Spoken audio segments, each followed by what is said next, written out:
உங்கள் ஃபர்டிலிட்டி ஜேர்னியில் யாராவது உங்களுக்கு இப்போ ஐவிஎஃப் பண்ணுங்க அப்படின்னு சொல்கிறாங்க. அப்போ ஐவிஎஃப்னா என்ன? ஐவிஎஃப் எப்படி வேலை பார்க்குது? இந்த ஐவிஎஃப் எனக்கு தேவைதானா? இந்த ஐவிஎஃப்ல என்ன எக்ஸ்பெக்ட் பண்ணுறது? ஐவிஎஃப்ல என்னென்ன ஸ்டெப்ஸ்லாம் இருக்குது அப்படிங்கிறத பற்றி இந்த வீடியோவில் பார்க்கலாம். நான் doctor Aarthi, gynaecologist, obstetrician, fertility specialist, fellowship in reproductive medicine.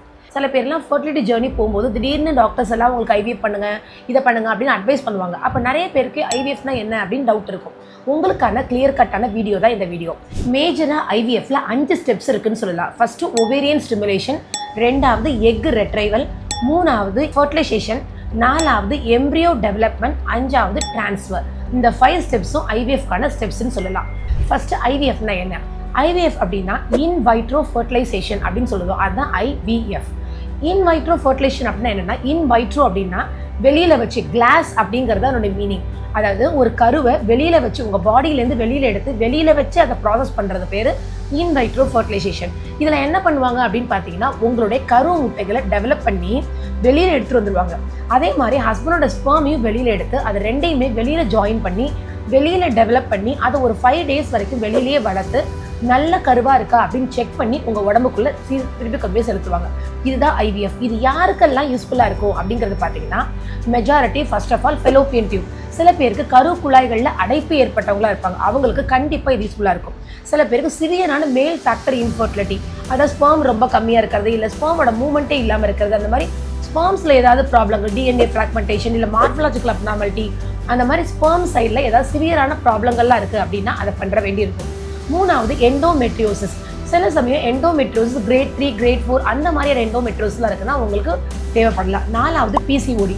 பிசிஓடியில் சில பேருக்கு எக்கோட குவாலிட்டியே இல்லை, டெவலப் ஆகிட்டே இருக்குது, திருப்பி ட்ரீட் பண்ணிகிட்டே இருக்கும், ஆனாலும் ரிசல்ட் வர மாட்டேங்குது அப்படின்ற மாதிரி இருந்தால் உங்களுக்கு நிறைய டாக்டர் ரெக்கமெண்ட் பண்ணுவாங்க. Unexplained infertility. சில சமயம் ட்ரீட்மெண்ட்ஸ் பார்த்துட்டே இருந்தால் கூட எந்த காரணத்தினால கன்சீவ் ஆகலை அப்படின்றது நமக்கு தெரியாமல் போகும். அப்படி தெரியாமல் போகுது அப்படின்னு சொன்னால் நம்மளை கருவை வெளியில் எடுத்து வச்சு பார்க்கும்போது நமக்கு அது தோராயமான ஐடியா எங்கே பிளாக் ஆகுது அப்படின்னு கண்டுபிடிக்கிறதுக்கான வாய்ப்புகள் இருக்கலாம். அதனால இதை கொண்டு போகலாம். இது இல்லாமல் சில பேருக்கு பார்த்தீங்கன்னா டோனர் ஸ்பெர்ம்ஸ் பயன்படும். ஸ்பெர்ம்ஸ் வந்து ஒரு சிங்கிள் மதராக இருப்பாங்க, இல்லை வந்து சேம் செக்ஸ் மேரேஜாக இருக்கும். அந்த மாதிரி இருக்கிறவங்களா இருந்தால் உங்களுக்கு டோனர் ஸ்பெர்ம்ஸ் யூஸ் பண்ணி போகிறோம் அப்படின்ற மாதிரி இருந்தால், இல்லை டோனர் எக்ஸ் யூஸ் பண்ணணும் அப்படின்ற மாதிரி இருந்தால் உங்களுக்கு ஃபர்டிலிட்டி ட்ரீட்மெண்ட்டில் ஐவிஎஃப் அப்படிங்கிற ஜேர்னி தேவைப்படலாம். சில பேருக்கு ஏஜ் வந்து 38 அந்த மாதிரி ஏஜ் ரொம்ப அதிகமாக இருக்குது அப்படிங்கும் போது உங்கள் ஃபர்டிலிட்டி சைக்கிளை ஃபாஸ்ட் ஃபார்வர்ட் பண்ணுறதுக்காக ஐவிஎஃப் தேவைப்படலாம். இந்த கண்டிஷன்ஸ் எல்லாம் உங்களுக்கு ஐவிஎஃப் ப்ராப்பராக ஒர்க் ஆகும். இந்த ஐவிஎஃப்ல என்னென்ன ஸ்டெப்ஸ் எல்லாம் இருக்குது அப்படின்னு நீங்கள் பார்த்தீங்கன்னா, ஃபர்ஸ்ட் அண்ட் ஃபோர்மோஸ்ட் ஸ்டெப் கரு முட்டைகளை எடுக்கிறது. கரு முட்டைகளை எடுக்கிறதுங்கும் போது நார்மல் ட்ரீட்மெண்ட்டில் ஒரு முட்டை 2 முட்டை அப்படி தான் எடுப்பாங்க இல்லையா?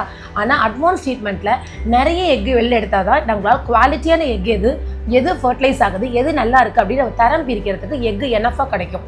அதனால கரு முட்டைகள் டெவலப் பண்ணுறதுக்கு இன்ஜெக்ஷன்ஸ் மருந்துகள் போடுவாங்க.